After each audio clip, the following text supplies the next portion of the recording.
Graças a Deus, queridos, vamos à nossa segunda aula sobre o que é homilética e ética do pregador.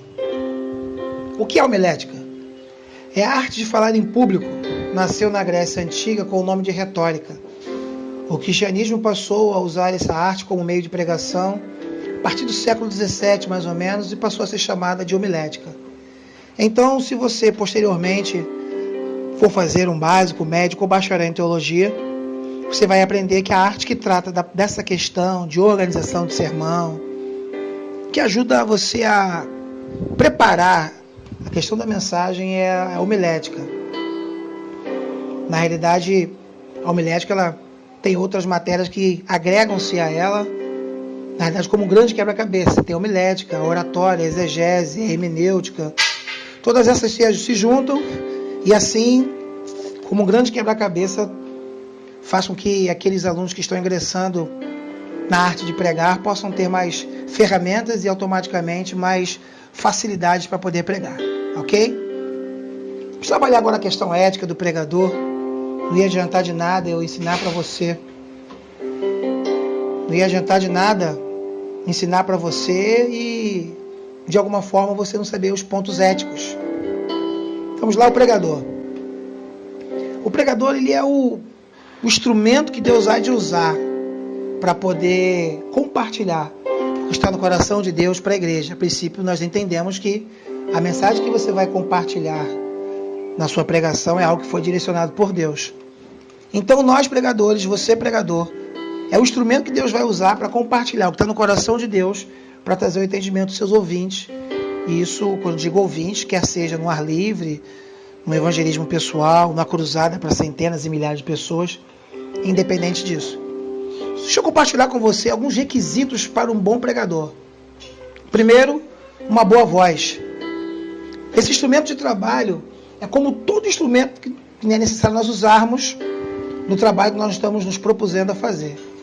A voz possui pelo menos 3 características base para que ela possa chegar de forma inteligível, a ouvidos daquele que vão estar apreciando a pregação que você vai estar executando. O primeiro requisito de uma boa voz, ela tem que ser forte. Diga-se de passagem que uma voz forte não quer dizer necessariamente que o pregador precisa gritar para que a voz seja ouvida de uma forma compreensível.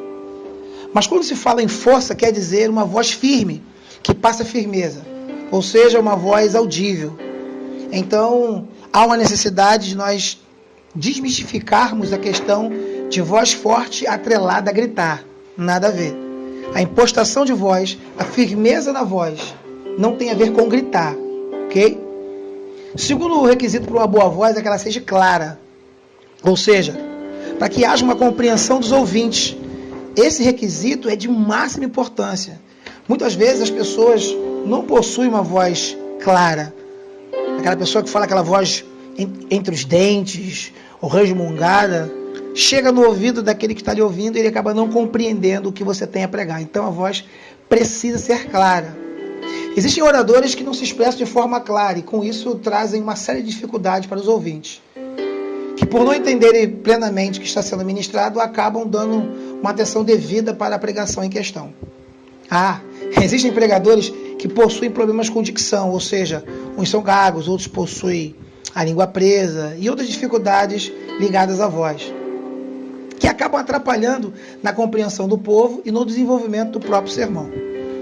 A maioria desses problemas são de ordem clínica e podem ser resolvidos com o devido acompanhamento médico, mas o brasileiro traz consigo uma cultura de só ir ao médico quando está morrendo. Mas você, pregador, alguém que vai ser usado de forma tremenda na palavra de Deus, tem que ser diferenciado. O fonoaudiólogo é o melhor amigo do pregador. Grave isso. O fonoaudiólogo é o melhor amigo do pregador.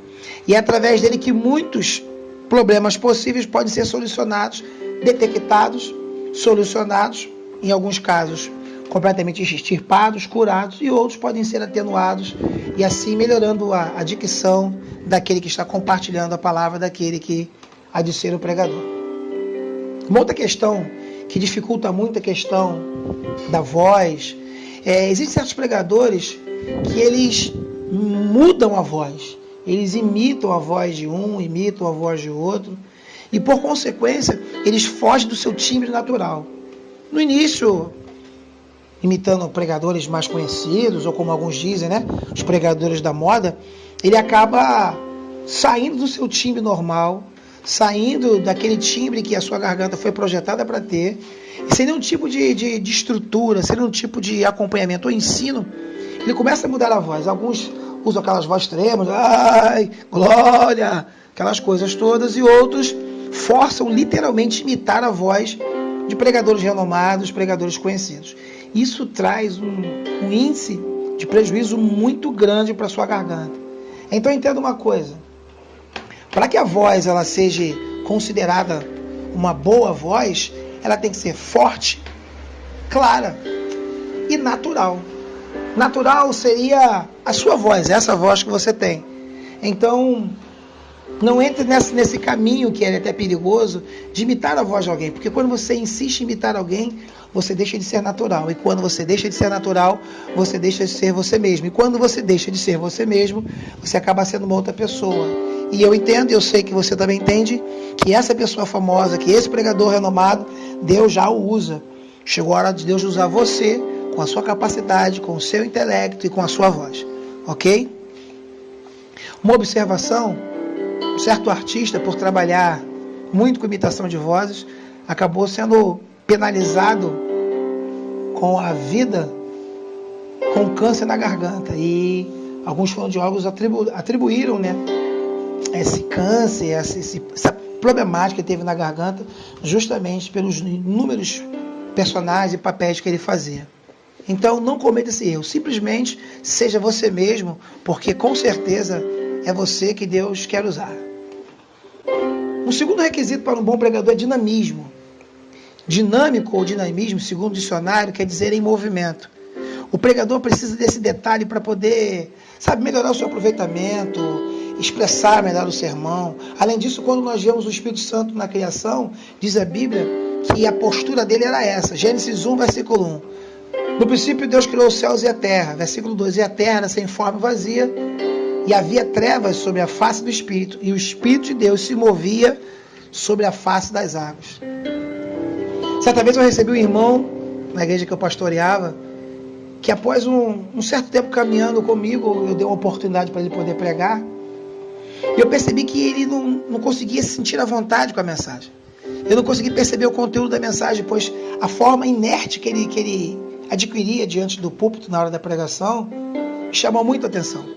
Após o sermão, nós conversávamos sobre o reino. Então eu perguntei para ele por que tal postura. Foi quando ele me disse que o seu ex-pastor lhe disseram o seguinte, que numa pregação, quem tem que aparecer é o Espírito Santo, não o pregador. Ou seja, segundo o entendimento do pastor dessa minha ovelha, quando você se movimenta, você fala, gesticula, você aparece mais que o Espírito Santo de Deus. E ele automaticamente, baseado nesse discipulado que ele sofreu, ele pregava completamente parado e automaticamente a mensagem dele não conseguia, ganhar o corpo que normalmente quando você tem liberdade de expressão corporal, a mensagem acaba atingindo. Então também tem esse entendimento, seja dinâmico. Necessariamente ser dinâmico não quer dizer também dar cambalhotas, enfim, cada pregador tem a sua metodologia e eu não quero engessar o seu ministério, mas seja dinâmico, em movimento, seja criativo, seja odierno, ou seja um pregador para esses dias, século 21. Terceiro requisito para um bom pregador é eloquência. Eloquência é o poder de convencer através das palavras. Podemos resumir assim, é uma das armas super necessárias para aqueles que querem convencer alguém de alguma coisa. Esse mecanismo é usado não apenas pelos pregadores da palavra, mas por todos que necessitam atrair pessoas através dos seus ideais, atrair para os seus ideais. Políticos precisam dominar essa técnica para passar confiança, pessoas que falam em público, oradores, enfim. Mas ao contrário deles, nós precisamos dominar essa arte não para benefício próprio, mas para proclamarmos a palavra de Deus. Então, ser eloquente, você conseguir, junto com a movimentação do seu corpo, e eu quero já sugerir um livro, que o tema do livro é O Corpo Fala, e a gente acaba aprendendo que o corpo tem uma linguagem, já há uma linguagem corporal inserida em você e em mim. E junto com a eloquência, tudo isso corrobora para que nós possamos expressar com mais veemência aquilo que temos que compartilhar, que queremos passar, que é a palavra de Deus. Quarto requisito para um bom pregador é conhecimento bíblico. Conhecimento bíblico é muito necessário. Certo dia, eu conversei de seminarista, quando eu fazia o meu bacharel em teologia, e um deles afirmou que achava que ler a Bíblia toda, várias vezes, era algo desnecessário. Aí eu lhe pergunto, se um seminarista pensa assim, imagine as outras pessoas que não se dedicam, ou melhor, não dedicam tanto tempo, né, à palavra de Deus quanto o seminarista. Muitos crentes têm esse mesmo pensamento, essa mesma linguagem. Eles dizem que se a Bíblia já tem 66 livros, por que eu tenho que ler algum outro livro? E é nesse momento que a gente consegue diferenciar quem prega, quem faz menção da palavra, e aqueles que vão ser mais profundos, aqueles que vão ser mais incisivos naquilo que eles querem compartilhar. Então, quando a gente fala de conhecimento bíblico, a gente fala de se aprofundar, querido, porque se nós nos detivermos simplesmente no básico, vamos pregar, Deus vai salvar, mas eu também compreendo que ser um pregador é como aquele que cava poço. Quanto mais profundo você cava, mais a água sai mais límpida, mais ela sai cristalina. E o convite de Deus para esses dias é que você e eu cavemos fundo, ou seja, mergulhe, estude, se dedique. Não seja como alguns pregadores que simplesmente aprende a técnica que você vai aprender e vai lá, ponto 1, ponto 2, ponto 3, ponto 4, introdução, conclusão, palavra de transição e pronto, preguei. Não. Deus é muito criativo e essa criatividade com certeza há de estar sobre a sua vida. Então, caminhe com conhecimento bíblico, caminhe também com conhecimento secular, porque é muito bom quando uma pregação ela é cheia de Deus, mas automaticamente também ela traz também cultura, ela traz informações dos nossos dias. Muitas vezes a própria pregação ela tem o cunho de edificar a pessoa espiritualmente. E em alguns casos, ela é utilizada também para levar conhecimento, agregar valores àquela pessoa no que tange à sociedade, aos nossos dias. Então, o pregador, da mesma forma que ele compartilha a verdade de Deus, dentro dessa questão de ter conhecimento, ele também passa a realidade do país, a realidade, estatísticas. Existem muitas informações adicionais que elas podem ser agregadas à sua mensagem e com certeza lhe ajudar a lograr êxito. Ok? Quinto requisito para um bom pregador é a postura. Como diz o ditado, a primeira impressão é isso aí. Como diz o ditado, a primeira impressão é que fica. A postura do pregador é o que vai marcar os lugares por onde você vai passar. Não se esqueça disso. Sua postura vai marcar os lugares aonde você vai passar. A postura de um homem marca pessoas, marca épocas. E quando digo homem, digo no sentido genérico, tanto homem quanto mulher. Então nós temos que ter o cuidado da nossa postura enquanto pregadores, dentro e fora da igreja. É interessante que 2 Reis, capítulo 4, versículo 9, diz assim: então disse ela ao seu marido, tenho observado que esse que passa sempre por nós é um santo homem de Deus. A postura de Eliseu como homem de Deus fez com que aquela mulher percebesse que ele era diferenciado. Isso se chama conduta, isso se chama postura. Não tem como nós desvincularmos o Sérgio pregador do Sérgio ser humano, do Sérgio homem. Não tem como eu desvincular o Sérgio que prega nas igrejas e o Sérgio do seu dia a dia no seu bairro, não. A nossa postura como servo de Deus, como embaixadores, ela tem que estar muito consciente em nossa alma, no nosso caráter, de que nós somos pessoas que propagamos o Evangelho no púlpito e fora dele. Então a sua postura ela é muito interessante. Nós temos que ter esse cuidado. Dentro do quesito postura, estamos atentos à questão das roupas. Você, quando for convidado para pregar, você tem que estar atento ao local que você vai. Deixe-me reportar aos homens agora do curso. Se você é convidado para uma igreja, eu quero lhe ensinar os princípios que você, como pregador, precisa passar a adquirir para que você não seja surpreendido. Primeiro, assim que você é chamado para pregar em uma outra igreja, a primeira sua pergunta é: quantos minutos eu vou ter? Grave isso, querido. Porque existem pregadores que não são disciplinados com a questão do relógio e ficam dizendo que o relógio é um demônio, que o relógio é o demônio, que queria ser como Josué, de orar e o tempo parar, nada disso. O relógio, o cronos, o cronômetro, ele é nosso amigo. diz para você e para mim o quanto eu já falei e quanto tempo eu tenho para continuar falando.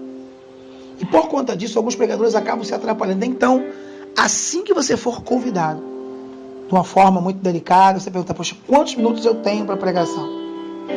E a pessoa vai compartilhar com você quantos minutos você tem. A partir daí, você já sabe quanto de conteúdo você vai ter que escarafunchar, quanto de conteúdo você vai ter que buscar, quantos tópicos e quantos textos, e se você vai ter tempo para ilustrações, enfim. Muito importante. Em primeiro lugar, então, quanto tempo eu tenho. Segundo, o culto tem um tema. Vão haver lugares que você vai chegar para pregar, vai ser convidado para pregar, que vão lhe dar o tema e a divisa. Pastor, o que seria isso? Tema, quinta-feira da vitória. O que eles querem ouvir? Sobre vitória. Ponto. Questão ética me ensina que eu tenho que seguir os princípios pelos quais já foram estabelecidos naquela igreja e automaticamente eu me enquadro dentro deles. Ah, pastor, mas quando Deus quiser falar algo diferente, sabiamente você vai a quem ele convidou ou vai ao pastor presidente, o dirigente local e diga, o tema caminha nessa direção, o culto tem essa liturgia, mas Deus me incomoda para pegar isso. Se ele disser fique à vontade, fique à vontade. Se não, querido, siga aquilo que quem lhe convidou chamou, porque muitas vezes é uma campanha, é uma série de mensagens que há toda uma estrutura por detrás dela, que pregadores com o pretexto de estarem se dizendo usados por Deus, quebram tudo, completamente abolindo o senso ético. Então, caminhe com isso. Quanto tempo eu tenho? Tema da mensagem. Pergunte se você pode fazer o convite ou apelo, como alguns chamam.